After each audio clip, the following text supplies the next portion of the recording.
imamo tri grupe firmi. Prva grupa, to su firme kod kojih je ovaj ROI, on se kreće u rasponu od 0 do 6%.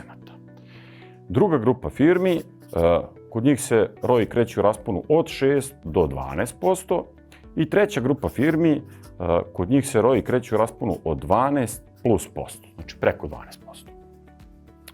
Prosečan ROI kod ove prve grupe je svega oko 4%. Prosečan ROI kod ove druge grupe se kreće oko 10% i prosečan ROI ove treće grupe je oko 24%.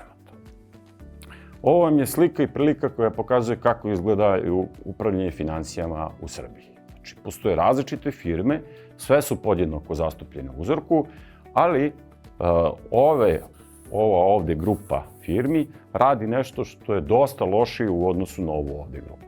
Znači, ova grupa praktično pravi 2 puta veći profit na isti novac koji je uložen u posao u odnosu na prosek, odnosno čak 6 puta više u odnosu na ovu grupu koja očigledno negde greši u načinu na koji upravlja svojim poslovnim financijama. Ključno pitanje je sad zašto ova grupa pravi 6 puta ili 2 puta veći profit?